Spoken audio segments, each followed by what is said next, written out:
Hey everybody, it's Tipsy Tuesday. Who's ready for Tipsy Tuesday? What's it called when you do the chicka chicka chicka chicka? Look how pretty! A fun weekly show where we grab our favorite drink. Salud! Diana! I see, it's nice. We take our bras off. Somebody just wrote chicken. And we laugh at people from around the world. Yeah, I want some cheese and crackers, of course I do. Sometimes we even have guests. So put your jammies on. It's time for Tipsy Tuesday.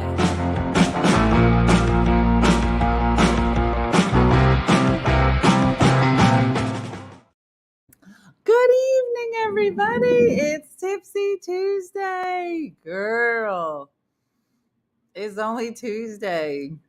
All right, welcome, everybody. I'm ready for tonight, said Tamiko. It's Packing Tuesday, is it? Because I was just like, I wonder when I'll pack. Good evening, everybody. We have the lights on outside. I can't believe already like how light it is well into the evening. I don't know if anybody's noticing that, but I looked outside. I was like, why am I tired? And yet I could still go for a bike ride. That's where my brain was. Not that I was gonna, because who's gonna? I know, Tanya, you just pack for me. Tanya's packing extra clothes and I'll just wear that. So good evening. I don't know if anybody... Let me just, out of curiosity, how many people did you want to punch today? Like if I had to throw a number out, 4. I didn't even have to think about 4. 4 people. And I've made an agreement with myself. I'm going to drink this jug of water before I drink that jug of bourbon. And that way, it's called, life is about balance. And so that's what I'm doing tonight. Denise said 2 to 3 people. No, I should be on YouTube. It says that I'm streaming there. I don't know if it went there or not. Hey, Karen. Karen's in Quebec waiting for us. No, Carmen, I didn't do anything with that. Penny, when is the longest day of the year? Are we coming up? Is that why I'm feeling it? Because it'll hit the summer solstice. The 20th, I think it's coming up. I've been home all day. No one to punch but myself. That's what's so funny, Beth. I've also been home all day. Still want to punch people. Yeah, good times. My daughter is at her prom 1 hour in and she's calling for me to come get her. Girl, I get that. So, yeah, exactly. So yeah, listen, I hope you're having a great Tuesday.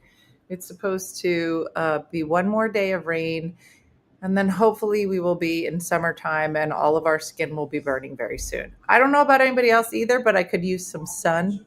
Like I'm very white for me right now. I don't know if everybody else is feeling their whiteness. And I would like to feel and look like I've seen the sun at some point. So, no punching, but I do walk away with no words on occasion. Yes. Are we nearing a full moon? I imagine so. Kathy Lamb. Yep. So there's that. All right. So listen, I've got a lot of complaints, but here's the good news is that we have wonderful guests that join us on the show. Many, many funny comedians that we get to become friends with and get to know through our show. And I know that so many people have been able to go out and see these comics when they're coming through their town, which is always another great perk. So let me introduce you to tonight's guest, who I have known forever. Let me introduce tonight's guest is Ryan Hamilton. He is armed with the unique perspective of growing up in Idaho to becoming a favorite in the New York stand-up comedy scene.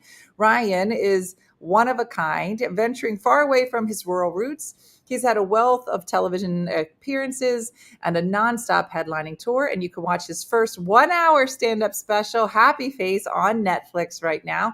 He's been named one of Rolling Stone's 5 comics to watch and has appeared on The Tonight Show with Jimmy Fallon, The Late Show with Stephen Colbert, Conan, and he's performing opening spots for Jerry Seinfeld, as well as Gad.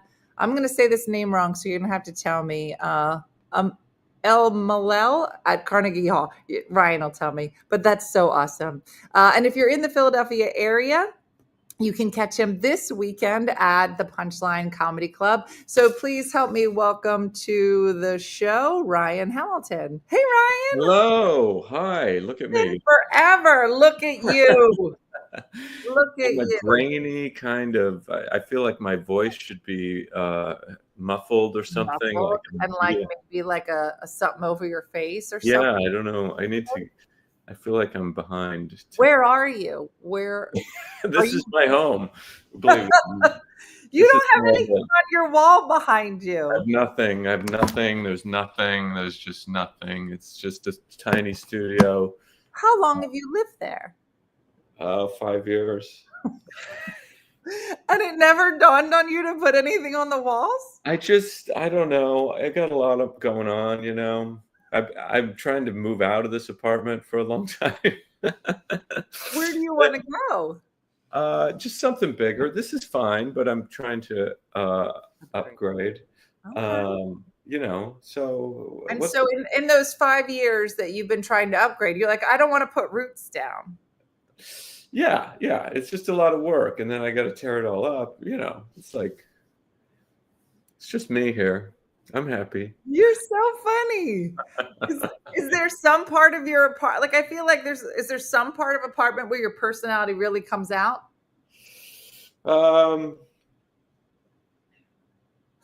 No, I don't think so. I have this plant that somebody gifted me. If you can see it in the window there, it's really big. Really yeah, that's a nice one. It's nice. I did renovate this place. I renovated it, and then I decided I needed to not live here. But yeah, You're funny. I'm out of my mind. Anyway, but I'm happy here. You know, I'm okay. Good for you. Good. Well, I imagine with the amount of touring that it looks like you're doing, you're not even really there that often. Exactly. It's like I renovated this place and I put all my furniture in here and I set it up and then I realized I made it look just like a hotel room. And it's like, secretly, do I not know anything else? It's so sad. Like, this is how I live. Yeah. And I'm the opposite, Ryan. You give me like a blank palette like that. I'm like, oh, this should be this color. Let's tear this out. Let's put in some bookshelf. Like, I would have just. Yeah, well, it looks like you have a very good. Well, this isn't even my house. Oh. I'm essentially a squatter. Oh. I moved in with my boyfriend about 6 months ago. Okay. And so this is his home. It's beautiful. But anything with lights is me, Ryan. I'm on big lights. Yeah, I was going to say, I know you've got your mark on there. Yeah. Well, I was cracking up because I moved in here in December, and I literally was sick as a dog. I had COVID. Oh. And even with COVID, like my kids packed my car and just kind of pushed me to the car. And by the time I got here, my boyfriend Jason was there with the door open, and I just climbed in his bed and I was like, don't come in here. And so he's at the door and he was like, can I get you anything? And I was like, a ginger ale. And if you could knock all the walls down in the laundry room, that would be like, I was so sick. Like, I could barely breathe. I was like, take out everything in the laundry room. And I did. I tore the whole thing out and just started renovating, even from my deathbed. Wow. You're the only person who got COVID and then moved in with somebody. Yeah, no, I was like, everybody. Yeah, ironically, nobody got it. I really did stay away from everybody.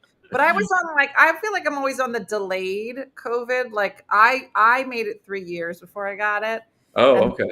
You know, I feel like everybody's like on their second, maybe third round. Yeah, right.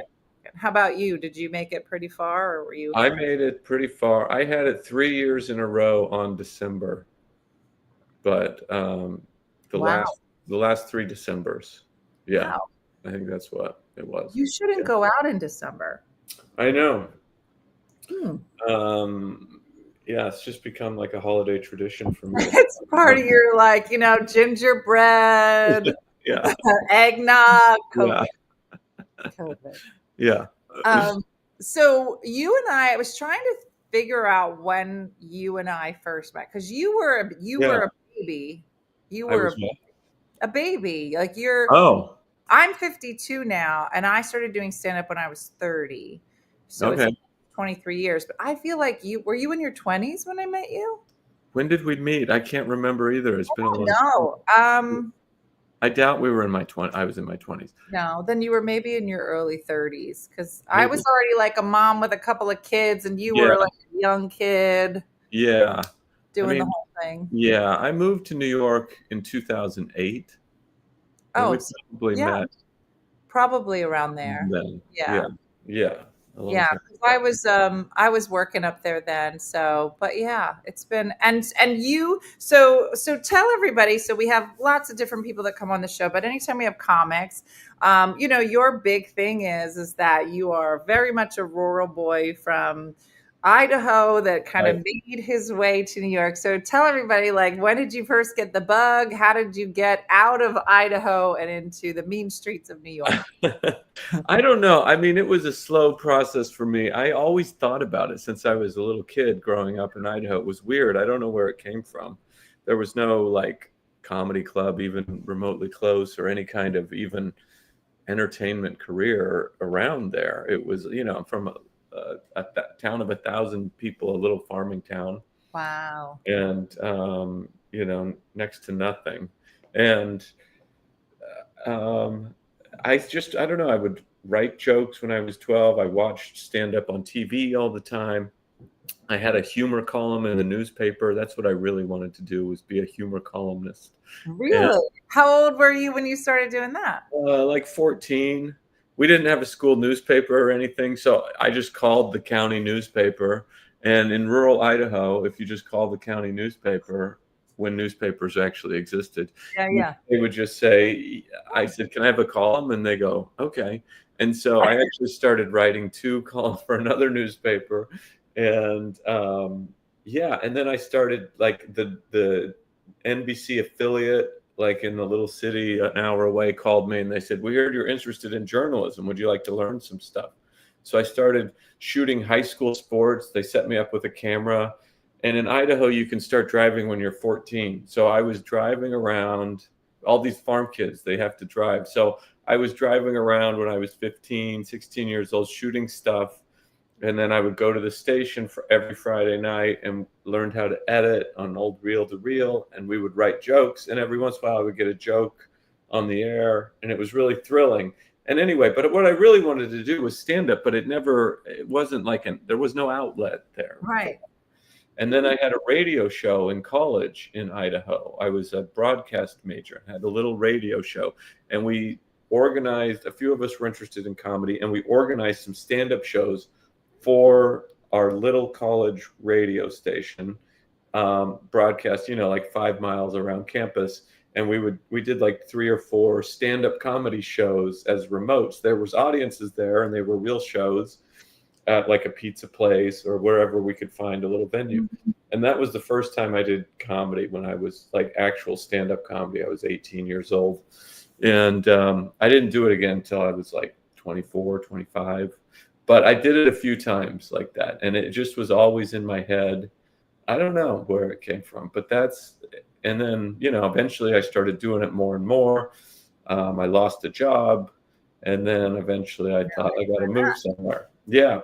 So when you say you picked it up again at 24, was that when you lost your job and it was just like, let me go try this? I ended up graduating college then, and I was just always busy. I had jobs while I was working, while I was in college, and I just didn't have time. And I remember I had a part-time job, and I was in school, and I finished my last final. And that day, I came home to my apartment and called. There was a little comedy club. This was in Provo, Utah. That's where I went to college, and there was a little comedy club there. And I called them and I said, how do you get on stage? Like, now that all I had was this part-time job. So I had some time. And so they said, just come down Friday. And then since that day, I was just like in comedy clubs. I met the owner of Wise Guys, Keith Stubbs out there, who hadn't even opened the club yet. He was just 6 months from opening the club.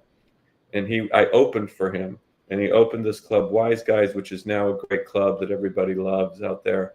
And I started just hanging out there every night. Every night there was a show. I love that your story includes you like, yeah, so I wanted to write for a paper. So I called up and I was like, yeah, I want to write. And then you're like, yeah. And I called the comedy club. I was like, yeah, I think I want to do that now. And they were like, come on down. You just open. Yeah.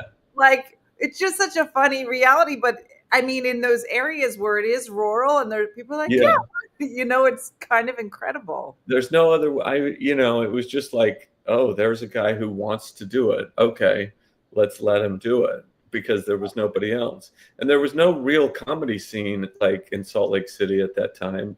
Really, there was a couple of little places doing very small shows, but there was no comedy club. Right. And then this club opened, and there's, so there were headliners coming in, and I started meeting these guys who were like, oh, they're making a living doing this. And I started to figure out what they were doing and how to do it. And I did get a real job, and I had a job for a year, and then I got laid off, and I was looking for another job, but I was just so into comedy, I just started doing more and more and more of it. And so considering how, I don't want to say easy, but the entry into comedy and writing and all these things seem to be easier there. How does the transition from that to now New York, like how did that happen? Yeah, I mean, I wouldn't say it's easy to get on stage, I guess. I don't know if it's as easy now because there are a lot more comedians. Mm-hmm. But, from that point, I just started doing these one-nighters, This was like pre any kind of social media. This was just like me driving around, making $100 doing 30 minutes in a bar in Montana. And then the next day doing a 6-hour drive somewhere else. And I started to get like fill-ins. When people would cancel, I would get the call to go do these things. And so I started doing more and more of those. And then I started to think, okay, if I'm really going to do this, I need to get on stage every night. And I couldn't do that in Salt Lake City. But I had some connections in Seattle, actually, which is... there were a lot of these one-nighters that were kind of like networked out of the Northwest in Seattle that I was doing. So I was driving up that way a lot. So I moved to Seattle for a year, and I knew I could get on stage there if I really hustled like every night. And I moved to Seattle. I got this tiny little apartment. I slept on a cot with another college kid. We had like a light bulb hanging from the ceiling. It was like concrete floors. I just put everything in my car. And I moved up there, and I just thought it really pushed me to be creative and like force, like it was like, okay, I'm here for a reason.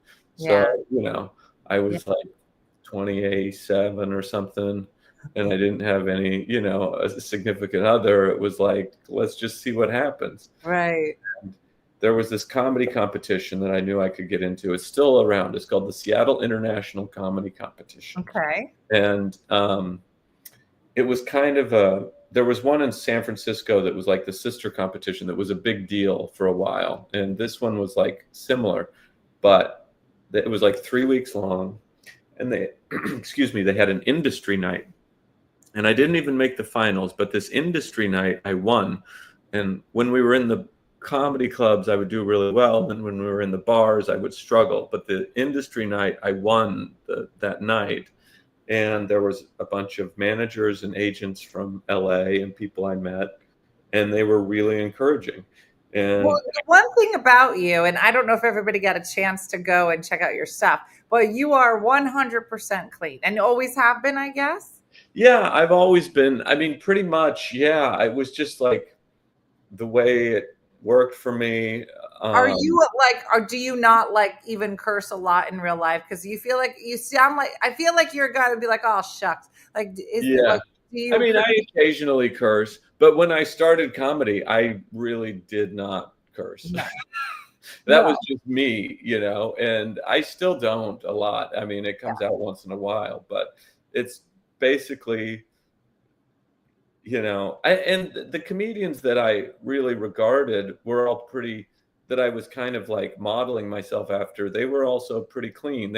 I've always been observational. It wasn't really like a moral kind of choice. It was just kind of like, I grew up watching Seinfeld, and Yeah. Brian Regan became such a huge hero to me. And like, these guys, I would watch these guys, and it was like, I loved the idea of making something broad enough that a large group of people could get into it.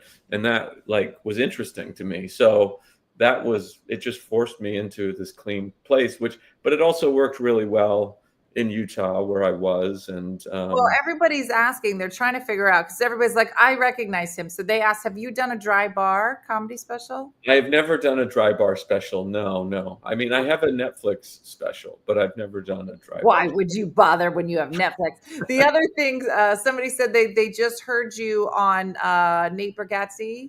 Yeah. I just did that not too long ago. Yes. Yeah. Yeah. That's awesome. Yeah. And So you go to this industry night and you get kind of discovered there. And is that how you eventually kind of make your way to New York? yeah, so they go, come to LA and just like, come spend some time. So I didn't have a lot of money. I went down to LA shortly after this competition, a month or two later. And I had a meeting with a manager, and they said, we want to represent you. And I go, I don't know what this means. And I go, let me think about it. And then I went to this casting director from CBS, said, just come say hello. And so I went into her office, and she goes, I know you don't have an agent or anything, but I'm going to send you on some auditions while you're in town if you want to go. And I go, okay. So I went on a couple of auditions. The second audition I went on, I mean, I'd never been in on an audition. I didn't know I didn't know what I was doing. They gave me the sides, and the first one went really bad. The second one, they kept me in there. They kept me reading it over and over. It went really long. I thought that was normal. I left. I go, whatever. And when you go into an audition, you have to like sign in, like, who's your representation? I didn't know who to put. So I just put this manager who I had just had a meeting with, like earlier that morning, who wasn't really my manager, but I just put her number down. Right. And I'm driving to sleep on my friend's couch after the audition. And I go, I don't know what that was. She calls me like 10 minutes after I get out of the thing. And she says, what's going on? I got a call and we have a studio test. And she goes, come into the office. We have to drop a contract. And I was like, okay. So this sounds like a movie. This is so crazy. Yeah, it was crazy. So I went in, and she's like, okay, here's the terms. Like, you're going to make like whatever it was. Like, I think it was like 20, what is like 30 an episode, 30,000 an episode then, or something like that. And I was like, this is more money than I make in a year. I'm going to make that in an episode. Okay. So I just sign everything. And she's like, I guess, now I'm representing you. And so like a few days later, I had this studio test. They set me up with an acting coach. I like studied. I think I did okay. But I was in this room that I've learned since then is like on the CBS lot that's notoriously difficult. Like, you can't see anybody. It's just a dark room. I got a couple laughs in this audition, but I didn't get the role. It was down to 4 people. I didn't get it. Wow. So I go, well, I can't afford to move to LA. I would have if I had got it. And then I go, I'm just going to go back to Seattle, and I'm going to start doing these one-nighters again. Right. So I was back to that. And then a couple years later, I just kept doing that. I moved back to Salt Lake City because I was now traveling a lot more, like opening for people and stuff. And I started winning these like competitions. I would enter these comedy competitions, and I won this competition in 2005 called Sierra Mist America's Next Great Comic. search, and it was the first internet voting competition I'd ever heard of. And that same year, I did Last Comic Standing, and I got a couple things on the air. And then Comedy Central, I had a connection with. Somebody set me up, and they had a cancellation. I did that show live at Gotham, and that all happened in 2005. And I did my first TV spot in New York. I'd never even been to New York. I was first. Andy Kindler was hosting, and you know how Andy Kindler is. He did his industry stuff. I happened to have a really good set. I walked off, and it was Amy Schumer's first TV spot also. No, I didn't know who she was. Wow. And she walked right up to me, like as I'm coming off stage, and she goes, "Hi, I'm Amy, and you're going to move here, and we're going to get an apartment together. I think you should be in New York." She's just like that. She's like direct, and she knows something that she likes. And so we kept in touch, and we did Last Comic Standing together like a couple months later. And then she skyrocketed, and then it put in my head, I need to move somewhere. So I moved to New York like 6 months after that. And she always looked out for me. And I had a lot of other friends here, but it was hard. I couldn't get on stage here in New York. I couldn't, for years, I couldn't get into the clubs. Wow. I just about left. I was like 5 years into New York, and I just about left. Wow. But I stuck it out, and now it's good. But that's kind of like... I was going to say, your story is so crazy because I don't know if it's the way you're just like so casually laying it out, but it's just like, yeah, then I came up here and then I was on the lot and I almost booked a sitcom as my second audition. And then I went here and then I won that competition. And then I came to New York. I met Amy Schumer and she said I should live with her. Like, it's just very, so funny. I know. Those are kind of the highlights in my mind. This is all, like I just... There's a lot of crying in between. From like 2000 to 2008. Yeah. So that's like, that was 8 years, and I probably had like 5 moments in that time or something. Yeah, like yeah. Janice said, you're so calm and soothing. People always say like they're surprised I'm a stand-up comedian because they'll be like, you're so different on stage. And I don't know. I don't know if that makes me a bad podcast guest. I'm like not like... Yeah, well, I think that people think that. Like, I forget, I was out so I'm, as I said, I like to renovate things. And there's a carriage house back there that I've been renovating. And so there's this guy that I have to call every few weeks to come pick up. Like, they don't let you have dumpsters. You have to have somebody come and pick up stuff. So the guy I've only talked to on the phone, and I hadn't actually met him in person, even though he's come a few times. So I met him today and we're talking. He was like, "Oh, this is starting to come together." I was like, yeah. And out of the blue, he was like, "So what do you do?" And not usually the first question, right? And I'm covered in dirt. I have like a broom on my arm and I just look disgusting. And he's like, "So what do you do?" And I go, "Okay, yeah, so I'm a comedian." And he looked at me. I go, "That's not a joke. I actually, it's just, I don't usually carry a broom when I'm on stage." It was just so funny. I was just like, in between me telling jokes, I just have a regular life where I just sweep out these giant, disgusting barns in between. But yeah, like, so are you on dating apps or anything, Ryan? Like, what is your thing? I have been, but not for years. I don't know. I kind of got off of there. I should probably get back on, I guess. Well, I was going to say, I'm only asking because you do have like a laid back style about you. And I wonder like how that, when I was on them, I made the mistake of saying I was a comedian and then that didn't go well. So I lied after that. What did you say? I said I was a meeting planner because it was the only thing that explained me traveling all the time. Like I was just like, I'm just planning meetings. We actually are meeting planners. I'm at meetings sometimes as like a comedian up there. Lots of meetings. So but yeah, I imagine you're like, I'm a comedian doesn't mean I'm gonna like show up on the date and tell jokes and stuff. But. No, I mean, I don't know. I would when I was on them, most of the people that I connected with, they would just go, "Oh, I saw you on this," and then that's where the conversation would end. It would be like, okay. It was like just weird, kind of like, I don't know, people they just want to say, "Oh, I saw it," but it's like not. But this Yeah. is a dating app, so what does that mean? We would talk now. Right. Yeah. Yeah. No, that is I don't know something. what that says about me, but the kind of vibe. No, it was the same. It was much of the same. And so yeah. Yeah. It's funny. Yeah, I don't know.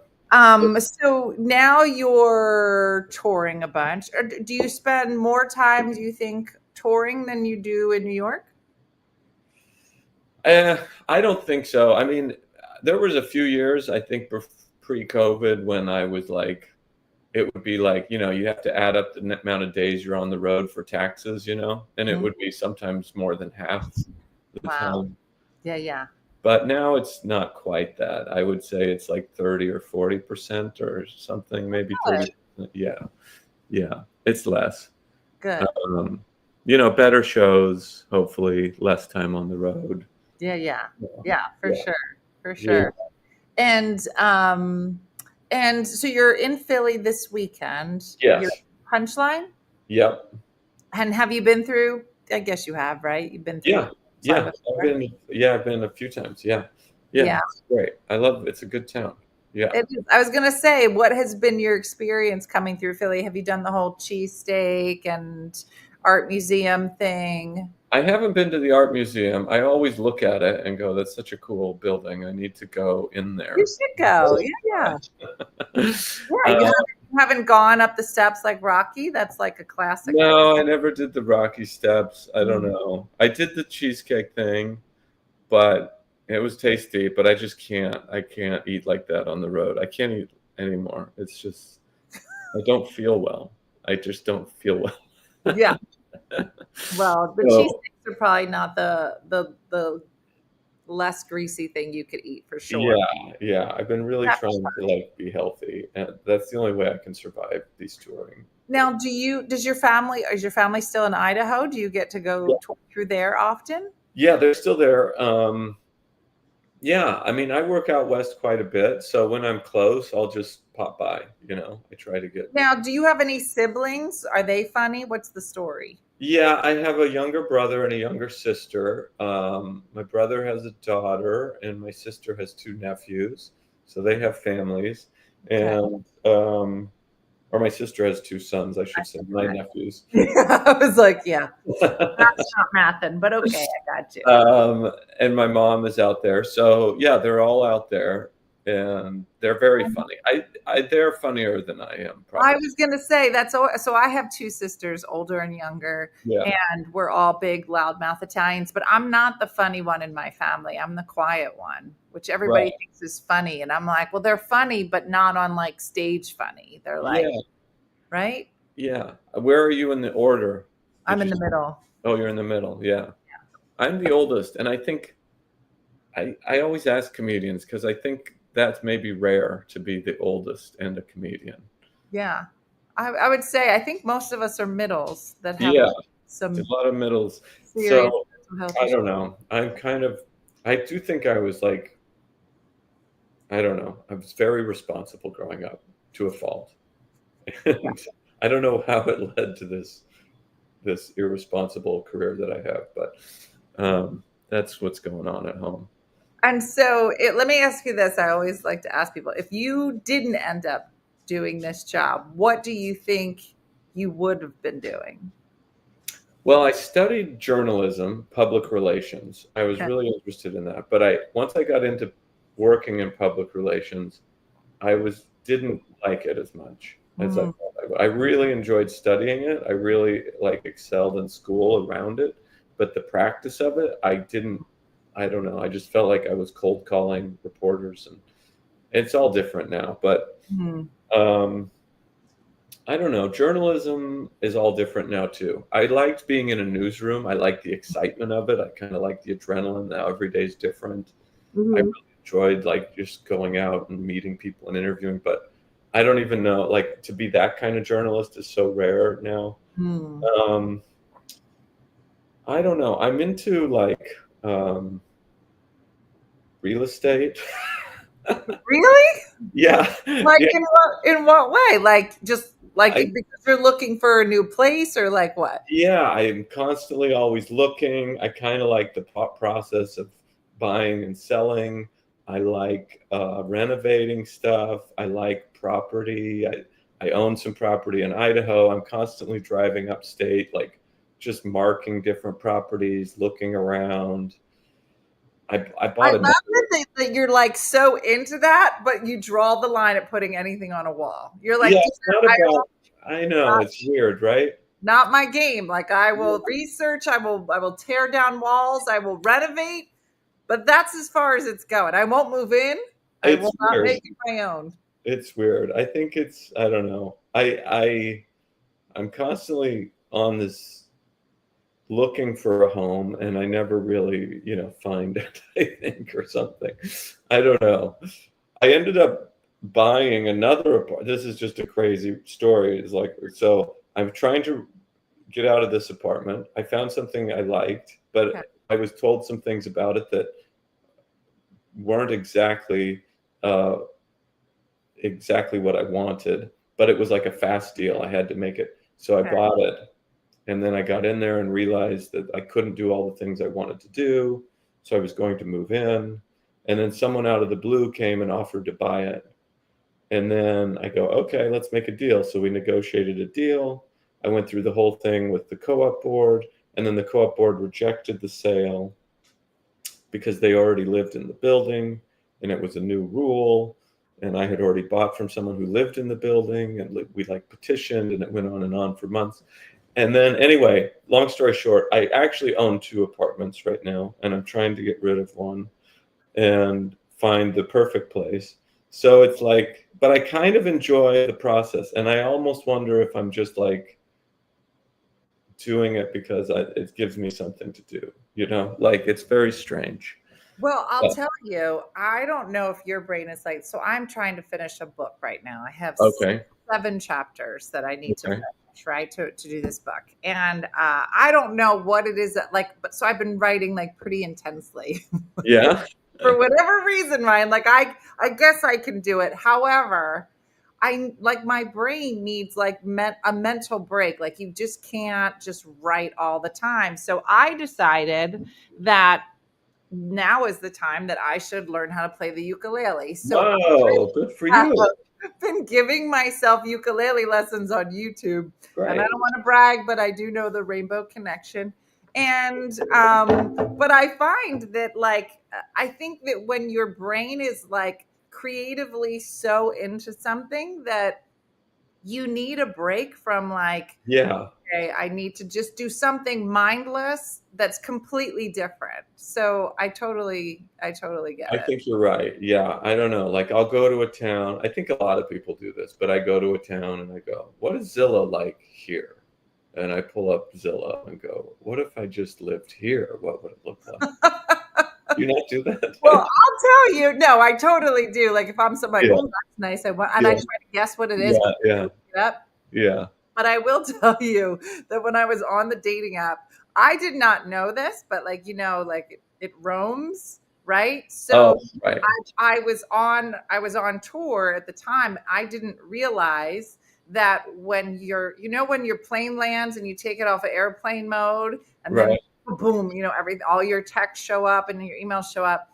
I would land and all of a sudden it'd be like, you have 200 matches. And I was like, what it, I didn't realize that it automatically drops you into a city. So like you're over there like um, looking at like Zillow and I'm like, what kind of options are there for men in this random city? right. I Yeah, should be in for 24 hours and never come back again. Like it was just so funny. I eventually had to turn it off. I was like, you can't, because then I was like, people are like, would you like to meet up for dinner? I'm like, well, I have maybe 10 minutes right yeah. before I was like, what am I doing? Like, you're like, what am I doing? Why would I look up? Why am I looking up Zillow? Why am I looking up men in random city? Yeah, and then you're in a relationship, a long distance Then you're in a relationship. relationship, and then you got to move. You gotta like figure out how that works. Yeah. Yeah, it's similar. I think it's similar. Similar. Yeah, yeah. But if you, by any chance, do take up the ukulele, I'm trying to start a ukulele club. So Oh, just let me okay. know if you have. Do you play any? Or do you have any other creative outlets that you do? Are you a musician? I took guitar lessons when I was younger for a short time. I never got good enough to where like I can play a few chords, but I couldn't entertain anybody with it. But I've been thinking, I don't know, it'd be fun to pick that up again. I don't know. But I don't really, I mean, I've been writing a little bit. I'm in a writers group with like real writers. Somehow I got in this group of they're novelists and journalists, and I've just been listening for like a year. Yeah. And I read an essay for the first time just last week. It's like a humorous essay, but I wrote something that's like not stand up. Okay. And so I'm thinking, maybe I'll start like it's still comedy adjacent, but it's different. And Yeah. so, I've been slightly obsessed with The Moth. Do you know about The Oh Moth? yeah, I know the Moth. Yes, for Yeah, sure. yeah. So I want to try to hit maybe one in Philly and just kind Yeah. of see. I mean, it's definitely in our vein of like storytelling. I'm like, I could tell a story, but it does not with the whole purpose of being funny. But it's kind of an interesting. Have you done it? Have you tried it before? I have not, but I Yeah. follow them on Instagram, and I Yeah. love like seeing that Rachel Dratch has a great story on The Moth. Okay.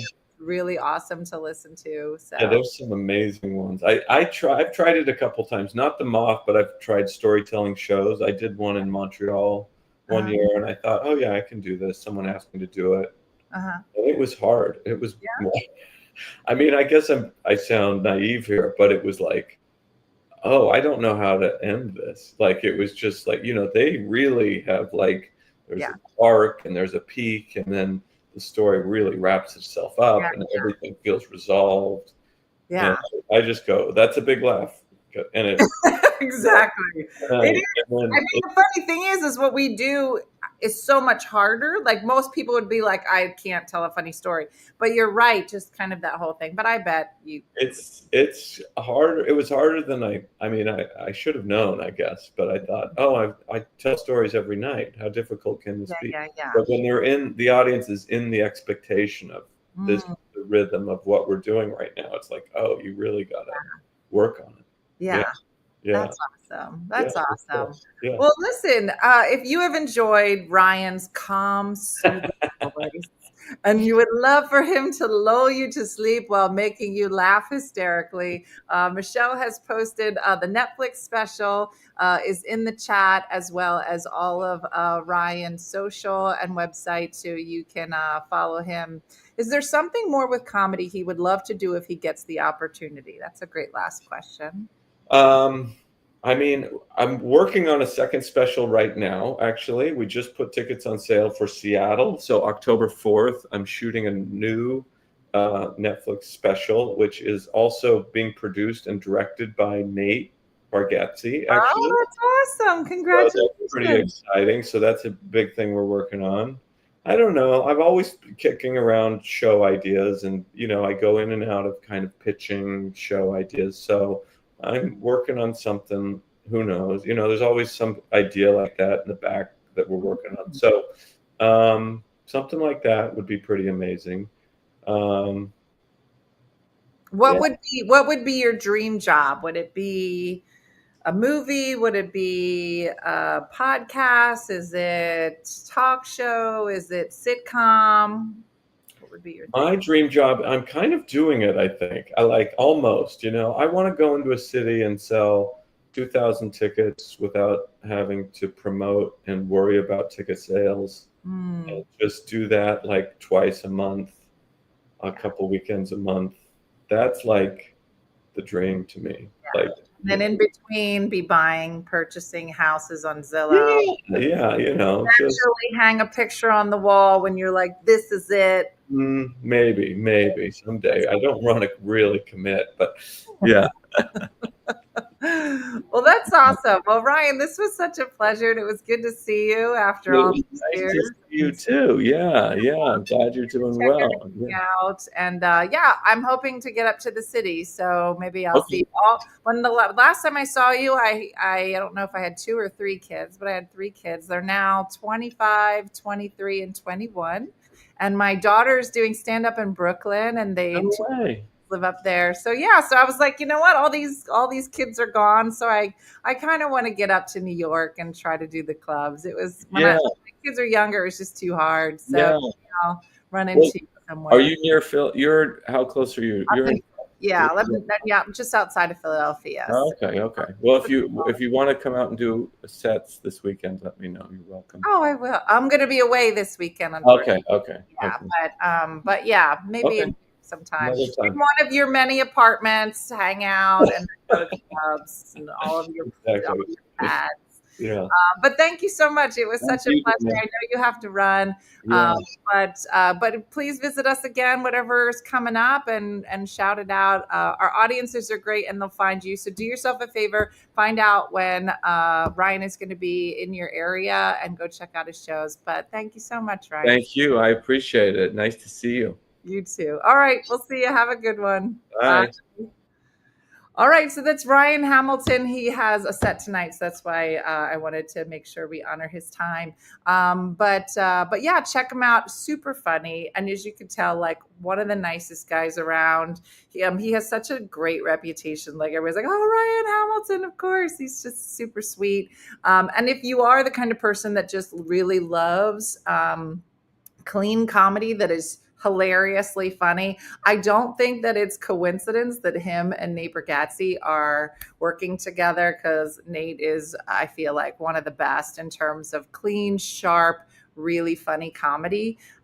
So yeah, if that's your jam, you'll love Ryan Hamilton. So Michelle has put up the tour dates. You can find them at ryanhamiltonlive.com. And do yourself a favor and check out that Netflix special, especially if he's got another one coming out. So that's awesome. And I think, he's one of those guys that is doing stand up every night and putting out specials, very much in the vein of Jim Gaffigan. Like, gosh, I swear he puts out a comedy special every year, and one is funnier than the next. So it's pretty awesome. And if I can figure out a way to get just a full comedian ukulele group, I will do it, because it oddly calms my brain in some way. So we'll see. But seeing Nate in August, can't wait. That's awesome. I saw Nate a couple weeks ago. Absolutely amazing. Love that Ryan's working with him. Yes, I know. Melanie, you're hilarious. So let's see. So we are just days away from Quebec, which is still surprising to me since I am not ready. But I have one more day of trying to run around and get some things done tomorrow. And Thursday, I have to get my hair cut, and then I have a comedy show Thursday night. Do you need something? Yeah, of course. It's in the kitchen where aluminum foil lives. It's in the drawer with the silverware. That's why you've been sitting here staring at me? I didn't want to interrupt. Well, thank you. I appreciate you. Mm-hmm. Mooney, you missed a great interview with Ryan Hamilton. You're going to want to go back and watch that. I know. Yeah. I know. You're eating your note. You need your own network stand-up special. Girl. I need to wrap up the book. I need to wrap up the carriage house. I need to go have fun in Quebec. I'm going to be a new woman when I come back from Quebec. Mm-hmm. I know, Janice. Now, Mom, where would you keep this elusive aluminum foil? Bathroom. Under the sink. I just want to answer questions with ridiculous answers. Just like, Hey, Jean. Glad to have you. Mm-hmm. And the silverware drawer. Yeah, it's just like the two thefts: saran wrap, foil, and then my thing with my silverware. Mm-hmm. Yeah. Mhm. Exactly. Mhm. Tan, you just said, I just thought of some other dresses I'm going to pack for you. Okay. That would be amazing. And if you could pack all my toiletries as well, that would be awesome. I should have said that, Janet. Where do you keep the aluminum foil? Under my bed. Mm-hmm. That's where. Mm-hmm. Doesn't everybody? Mm-hmm. Mm-hmm. Yeah. Do you have shampoo? Where would it be? Garage. Yeah. I just. Mm-hmm. I don't think so. I don't think so. So that's that. So Dean and Jacqueline were here for Brooke's birthday this past weekend, which was lovely. And as they were leaving and I was saying goodbye, I was like, I don't think I'm going to see you for like 2 weeks. It's a long time. I don't like it. So it's just weird. It's just weird. That's the other reason I want to start going up to New York so that, because in my mind, if I go hang out in New York, Dean and Jacqueline will come find me wherever I am. And they'll be like, we want to hang out. I'm like, okay. Okay. Like that. You know, when your mom follows you to the new city that you moved to? I don't know. It's got to be really weird because think about it. If you were like starting a new career in stand up or television, and then your mom followed you there, that would be creepy. I understand that. However, your mom is actually better than you at the job you're trying to pursue. So that's weird because people are like, oh, I know your mom. And people are like, how do you know my mom? And then it's weird. I'm like, no, I actually am slightly cool here. Not that cool because I couldn't be here all the time because you. But okay, this is just a weird situation. Uh huh. Mm-hmm. My daughter, granddaughter, and her husband are coming this weekend. Oh, girl. Mm-hmm. I'm sitting outside while my niece and nephew are watching a movie. I just heard them arguing over who gets to wake me up in the morning for my birthday. They think the one that wakes me up is the winner. They obviously don't know me well. Sonny, that's so beautiful. Um, well, that happened to my daughter since she teaches at the school I retired from, right? So you're so cool. Mm-hmm. It is. It's a very funny time as they try to figure out who they are in their 20s and I try to figure out who I am in my 50s. It's just, there's that. Um, and I'm about to let Michelle Mooney read some of the other chapters of my book. I don't know if you guys heard what happened when I read a chapter to Michelle. I don't know if you guys, Michelle, did you want to come on and tell them what you did? No. When we were in Vegas, Michelle was like, I have not heard any of your book. And I said, okay, sure. And I started reading her a chapter, except there's one chapter that was from when I was on the dating apps that has a lot of texting in it. And I don't know how to like in the book, it's like either it'll be color coded or italicized. So it would be like, in your head, you would just like read it. But when you're reading text to somebody, it just doesn't translate. And I hadn't really edited it, so it just had a lot of extra stuff in it. Either way, yeah, it was like every third line. Yeah. So I was like editing it while I was reading it. So it's just kind of all over the place. And I was like, this isn't coming across. And Michelle was like, here's Michelle's face. This is your book? And I was like, yeah, but I have to edit this one. And she was like, okay. And I was like, let me read you a different one. And her face was like, okay. But it was like this. It was like, okay. Like that. And I was like, no. This one's just not ready. She's like, okay. I said, I'm going to read you another one. So I read her this other one. And this one was much more like done and edited and like thoughtful. And so I read it. And by the time I'm done, like I'm a little teary eyed, right? And I look up and I was like, yeah. So what'd you think? I look over. She is a bumbling mess. She's like, that was just the most beautiful thing. And I was like, okay. She goes, I'm so glad you read this one because the other one wasn't good at all. And I kept thinking, how do you tell your friend that she's an awful writer? But then you read this one and it's so good, Dean. You should really work on that first one though, because it's not good at all. But this one actually,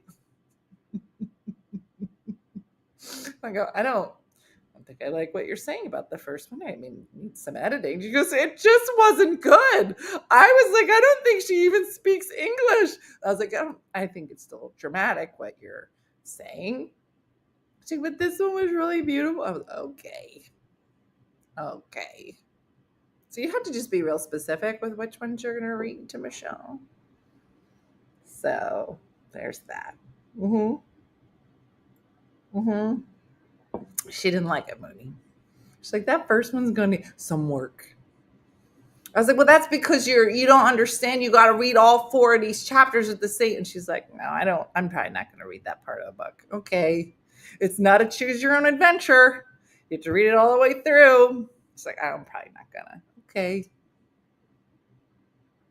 Okay. So there was that. There's that fun adventure. Anyway, so that is not the chapter I'm reading in Quebec. Exactly. They're probably going to have to be Michelle approved. The ones that get read in Quebec will be Michelle approved. She'll be like, that one's so dumb. Don't read that one. Okay. Yeah. So I think it's really funny too, is when I read chapters that have people in the book that I'm reading to them. Like I had to read a chapter to Wendy. I didn't have to. I was reading a chapter to Wendy. And I forgot that she was in the chapter. And I was like, oh, by your way, you're in this chapter. And I read it to her. Then she started crying. And then I started. There's a lot of crying. And so it was just funny. And BNC is peppered in there. I read some of the chapters to the kids that they're in. Yeah. So, but not much to the kids. So it was funny. Yeah. So this reminded the time my friend asked me to edit her paper for English class in college. They basically handed me a table of contents with a sentence each. I told her she was going to definitely fail, and she said, that's why you are editing it. I wrote her whole damn paper. I got played. Yeah, that's funny. I know. I do. I have to think about that, Anne Marie. Like as I read things, like I'm a little struck between like, do you write a book for how it reads, or do you write a book for how it sounds when I read it? Because I sound, like, and when I do Diana's voice, it's like half the letters are missing. She's like, let me ask you something. Like, how do you something? Do you write it as something? Or do you write it as something? But then when you read it, let me ask you something. And is it ask you, ASS, or ask you? I don't know. And I hope that someone who's in charge will know, because I won't. So there's that.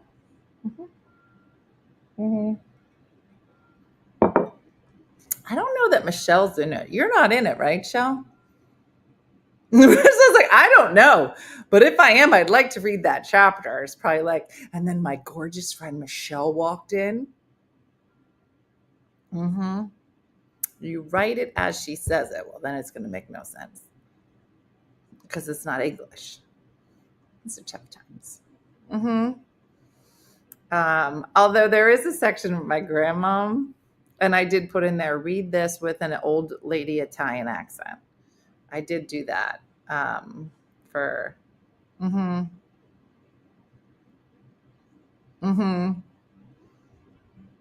Can someone call me and have on speakerphone when you read it?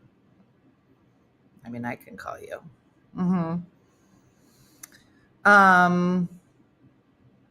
Yeah. Yeah, Bourbon Babe. I want to hear it in my voice too. And I'm pretty sure I'll be like, oh, this is what I sound like. Mm-hmm.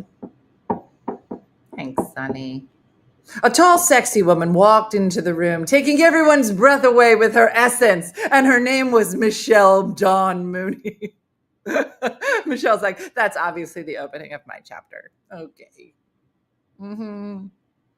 Mm-hmm. Yeah, no, Tanya, I definitely had to. When you introduce the person in the book, you write their description to include how they speak to give the reader the ability to create their own voice for that person. Interesting.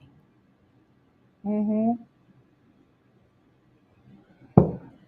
Interesting. I should read more. Will Kitty Radcliffe be in your book? Not at the moment, but she should be. She'd be like, I wrote a book, darling. Mm-hmm. Yeah, I don't know how to do Diana's voice other than in Diana's voice. So to me, that will be the easiest. The easiest one to do. So maybe you can get James Earl Jones to read your book. Kids, I am your mother. Mm-hmm. Yeah. No, I think I don't. I haven't really, because, I just kind of wrote it. So I don't know that I have really thought about how many people that I included in the book, and there's like a million other chapters I could write with people in it. But I guess I felt like the stories that I wrote moved the story along in some way. Jan and Dominic are in it briefly. So I know, Jessica. I got 7 chapters and I got a lot of stuff to do tomorrow. I'm really going to try to finish it before I leave. I'm going to be up late, like Thursday night, like it's like a midterm that's due. So we'll see. Anyway, so that's it, everybody. Thanks for watching. Thanks to sexy producer Michelle for putting together our interview with Ryan, and thanks to Ryan for joining us. He did have a very calming and soothing voice, so hopefully it lulled you to a lovely sleep. But do yourself a favor and go watch his stand-up. I loved hearing his story, but he's super funny, and you'll really love just his take on the world, his observational humor. It's really awesome. So I'm going to let you go and enjoy the evening. And I will be with you tomorrow morning, bright and early. Well, bright. No, dark and late. Let's be honest. Dark and late. So that's it. Thanks for watching, everybody. Have a great night. Blessed night. I'll see you in the morning. Bye-bye.